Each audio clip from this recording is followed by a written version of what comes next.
on, shall we go say hello to Dee? Oh, Dee wants to see there she is. Can you say hi? Huh? Hi, Betsy. Oh, can't you say good morning? Good morning. Huh? Oh, because he's not awake yet. He's looking at Grandma's toast. I think he wants a piece of toast. How about that, son? What were you thinking about? You looked like you were thinking of something very pleasant when we came in.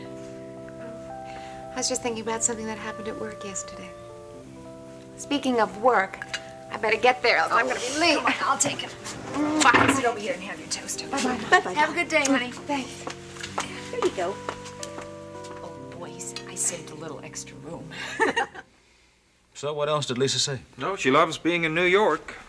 Well, of course, with all the stores. Yeah, she told me she was going to shop all day. Bennett's going to stay in the hotel room working on his book. She's a little worried about Bennett. Why? But it seems he's got some kind of migraine headaches. According to Mom, they come on without any warning and are pretty bad. New York has had a bad effect on him that way. It doesn't surprise me. You knew about the headaches? No, but Bennett has always been such an intense man. I mean, he seems uptight most of the time. It would have to affect him physically eventually, Especially in a city like New York. Yeah, I guess. Something else is bothering you, isn't it, Tom? Yeah. You knew how relieved you were when you found Martin Blake alive in that sanitarium. Yeah, oh, yes, I was, yeah. I could put aside one suspicion I had about Bennett. One thing worries me, and I wish it could be cleared up before Mom marries Bennett. What's that? The question of Ruth. What really happened to her? Well, according to Dr. Karnofsky, Ruth went off with another man. In fact, there were lots of men, Tom. Yeah, but that's second-hand information that the doctor got from Hester Pierce. Yes, that's true. But, Hester brought her brother to the doctor, I don't think she'd lie to the psychiatrist. He was her only hope of reaching Martin, perhaps curing him. Maybe, but I wouldn't trust that woman for a second, Grant. She's lied to Mom over and over again. She's even tried to frighten her away from the Willows. She hated Ruth. She'd say anything against her she could. You see, if Ruth was really that kind of a woman, why would she have stayed with Bennett as long as she did? And why would Bennett have been so crushed when she left him?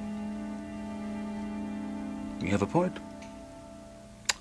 But there seems little hope of tracing Ruth's whereabouts. That part of the story just may remain a mystery. Even after Lisa has married Bennett and become the second Mrs. Hadley. Hester! Door's open, so I let myself in. Hester, where are you? Ruth?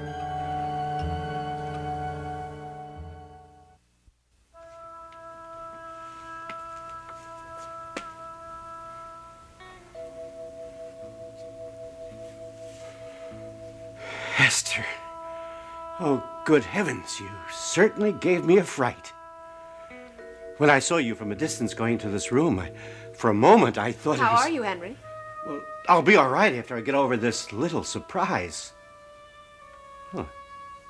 I've never seen you dressed up like that.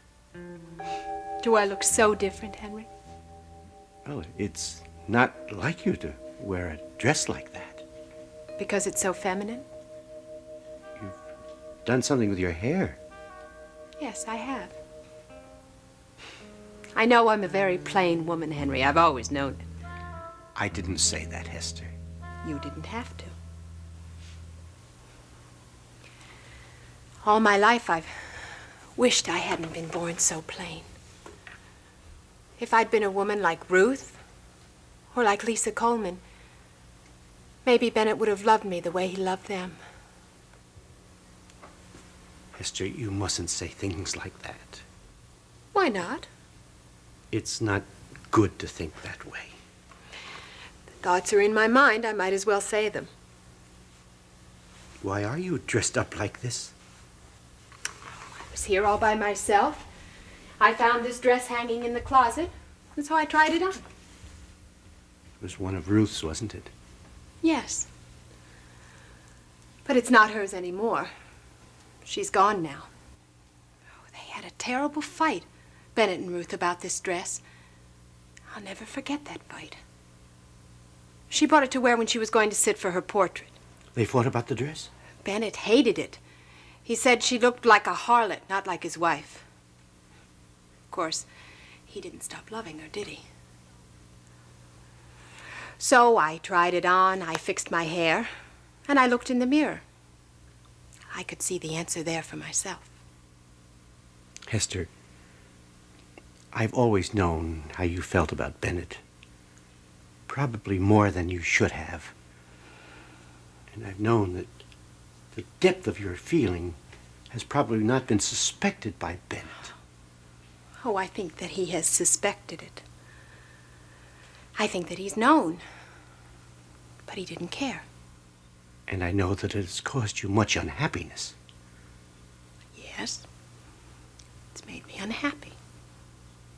But nevertheless, it isn't... Oh, you don't have to tell me, Henry. I've told myself it's over now. What's over? I am not going to be unhappy anymore. I know that Bennett will never be interested in me as a woman. I know there will never be anything personal between us. I've accepted that. I'm glad to hear that. Yes. Well, it's taken me long enough, hasn't it? It doesn't matter.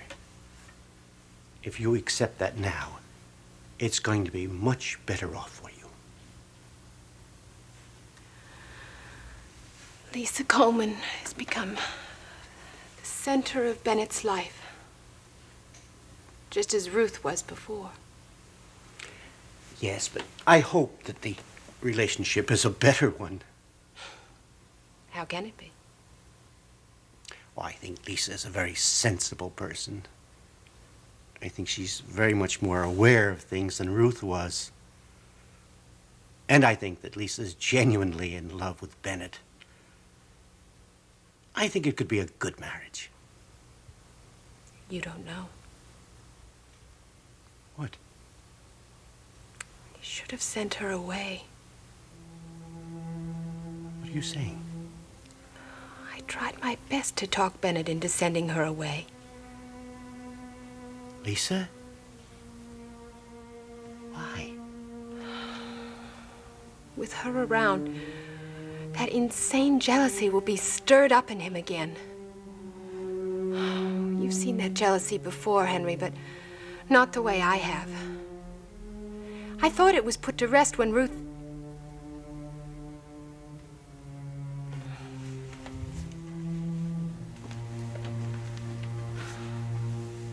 What were you going to say? Oh, I have said enough. I am not going to worry about Bennett anymore. He doesn't listen to what I say anyway.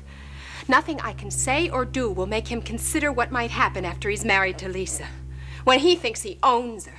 Owns her? Well, that's really the way he felt about Ruth. You may think that Lisa is a different person, but that doesn't change the way Bennett feels about her. This idea of owning someone, it's ridiculous.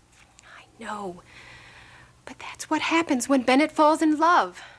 The woman becomes his most prized possession. If Lisa even dares to look at another man, it will all start again. His insane jealousy? Yes. But there is nothing that I can do to prevent it now. I'm not going to even think about it anymore. Well, I think you've taken the right attitude, Hester.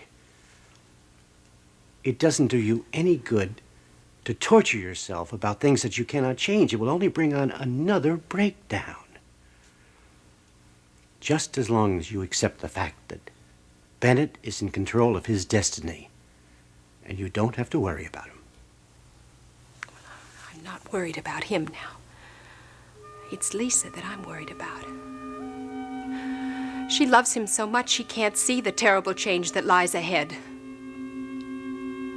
By the time she does, it might be too late.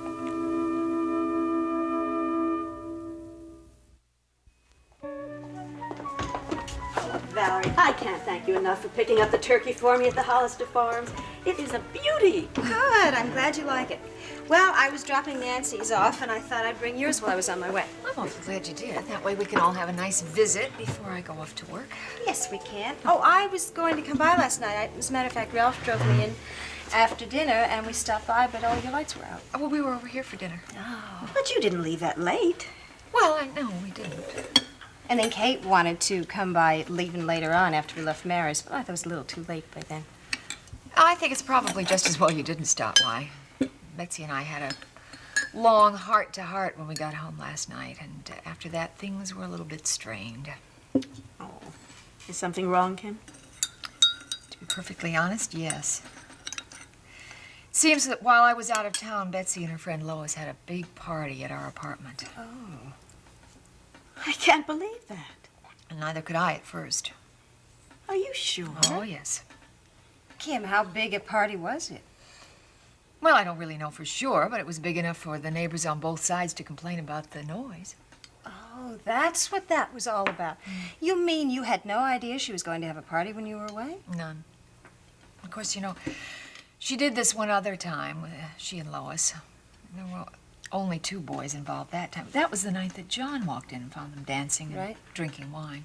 But you had talked with Betsy about that. Oh, well, you bet I did. I thought I'd made it absolutely clear to her that she wasn't allowed to entertain her friends without having my permission, and that I wanted to be there. But she went ahead and planned this party and didn't tell anyone. How long did this party last? Well, not long, I guess.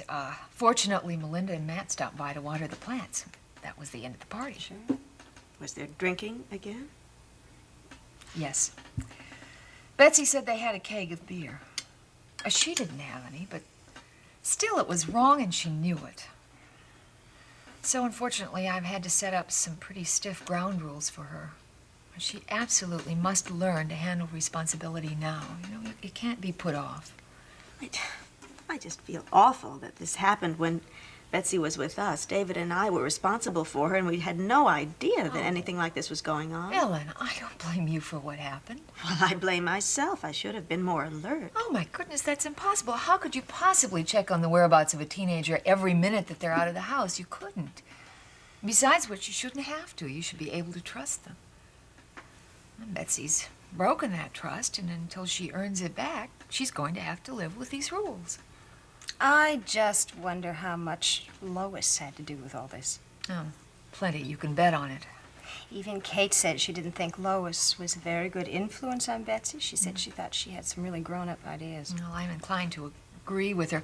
I've told Bets that the only time she can see Lois now is when the 2 of them are at our house. And unfortunately, that wasn't too popular a decision either. You know, the thing is, I don't want to spoil these wonderful years for her, and I don't want to keep her from making new friends. I also don't want to spoil the wonderful relationship that we've always had. I don't think that'll happen. Betsy's always been very responsible and very level-headed. Well, counting on that now more than ever.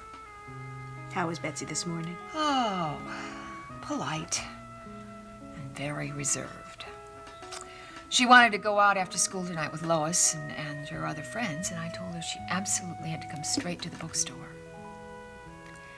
I realized that this could make her even more rebellious and deceptive.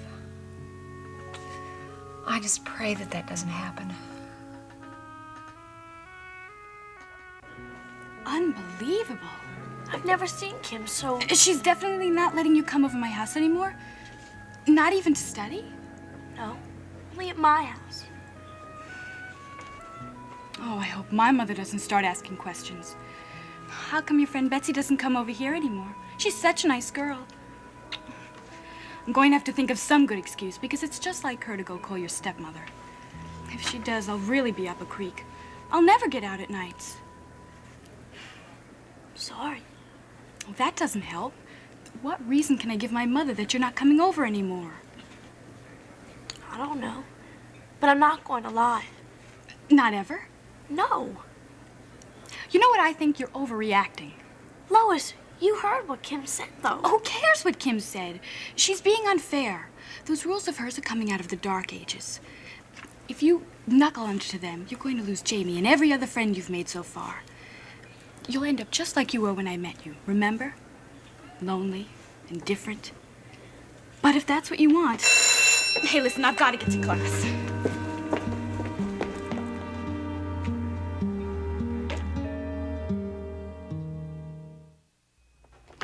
When Ian was here in the hospital, I remember envying you, Connie, because you were assigned to his case. I was pretty impressed myself.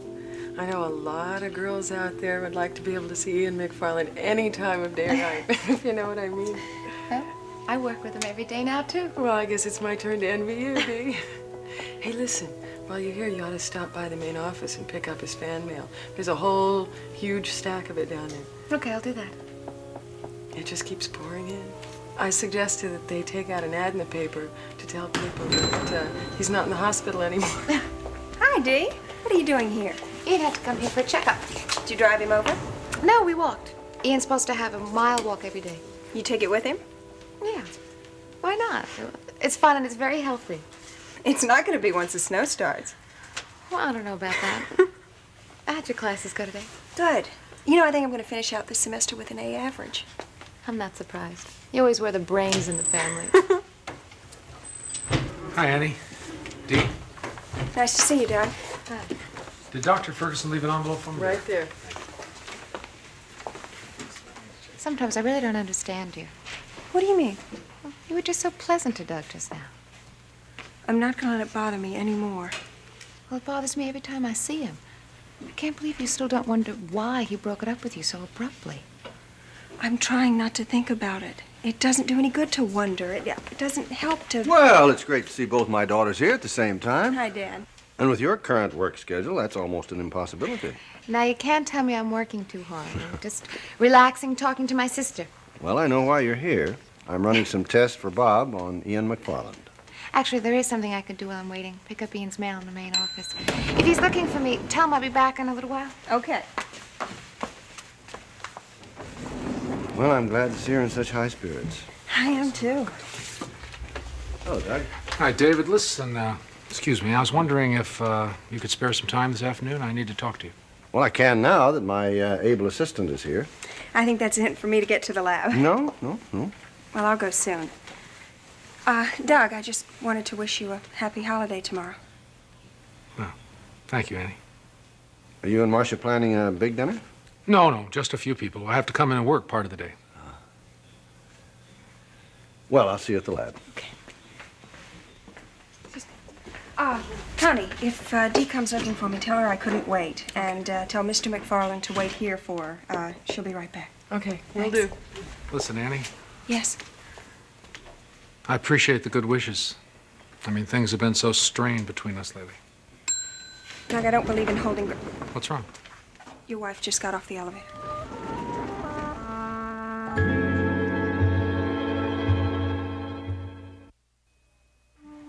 I'm going to the lab now. Goodbye, Doug.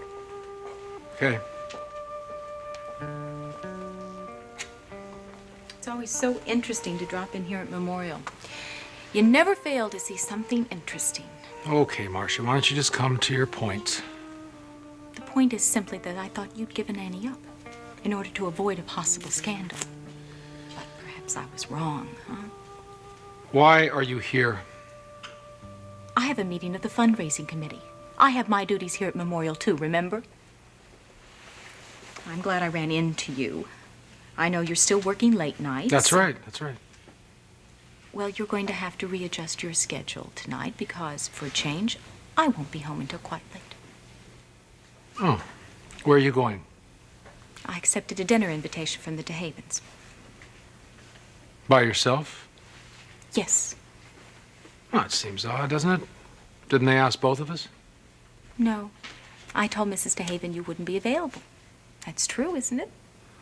Yes, it's true. I'm just surprised you didn't ask me to clear my schedule and make myself available. You know, it's dinner at a board member's house. Are you being sarcastic? No. That's your specialty. I accepted this invitation because sitting at home every evening alone is not my idea of living. I'm about to suffocate. I've got to get out. So, get out. Can you take care of Brian tonight?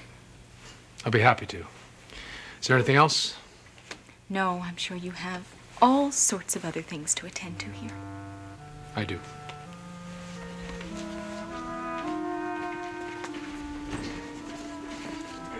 Jeff,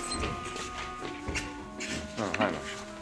I don't particularly like being hung up on. Look, I told you. I mean, I was on my way to the hospital when you called. Okay. All right. I'm just put it down to catching you at an inopportune moment. No, why don't you put it down to what it really is, Because it would make it easier for both of us. I mean, I don't understand why you can't accept the fact that you and I have nothing more to talk about. I don't agree. We've known each other for many years. We had something special going once. You said so yourself. You walked out on that a long time ago. That's the end of that story, Marcia.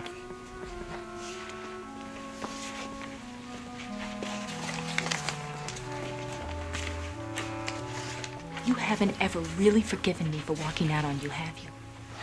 Look, I don't see any need to dig into that now, Marcia. Maybe not, but made my point, haven't I? We do have something to talk about. That's not the way I see it. Well, I think you owe me at least one talk. Huh? I won't make you uncomfortable, I promise. I desperately have to talk to you about something you said to me the other day. All right. If talking will end this, I will talk. When? Tonight at your place. Oh, no, I'm sorry. I've got plans. It's too bad, because I just cleared my schedule for the entire evening. Yeah, so, Marcia, I still can't make it. Well, tomorrow's out because that's Thanksgiving, so what about the next night, huh? All right, but not my place. Why not? Don't you trust me? I think you know the answer to that. Where do you want to meet then? I'll tell you what, I will call you the day after tomorrow and set it up, all right? Bye. Oh, hi, Sheila. Hi. Well, are you working at this branch now? Yeah, I just came by to relieve Melinda. They need her at the other branch. Uh-huh. You gonna have a break soon? Is that an invitation? Hmm? Well, you know, you almost forgot the last time. But I won't this time. Okay. Okay.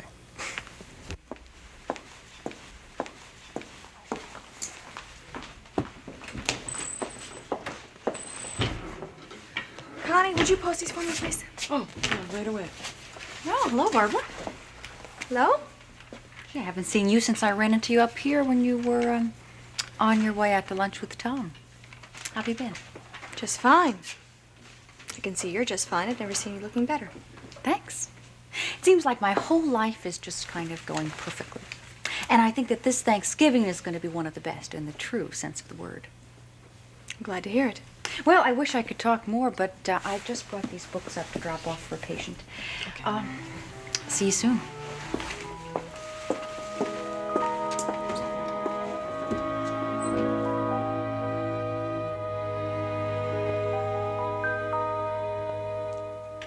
Grant, Ralph asked me to meet him here after his meeting with Don, but Mary just said that they took off and they haven't come back yet. Do you know when they're coming back? Not exactly, no. I do know they went to see Jay, though.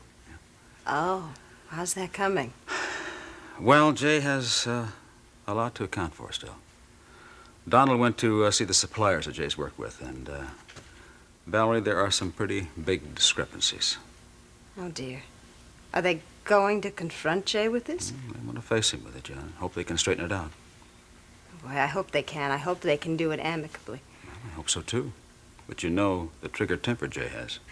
Sure, and he's, probably a lot worse when he's under pressure. Yes.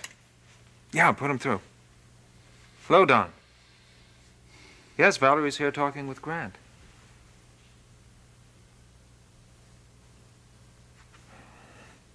Sure, I'll give her the message. Yeah, I'll see you when you get back to the office. Don wanted me to tell you that he and Ralph went over to Jay's house. He wasn't there. They call his office? Yeah, he wasn't there either. Finally, they went over to talk to the foreman at the site of the shopping center. Nobody's seen Jason last night, or nobody's talked to him today. Don has a feeling he may have run off because of what Don's uncovered.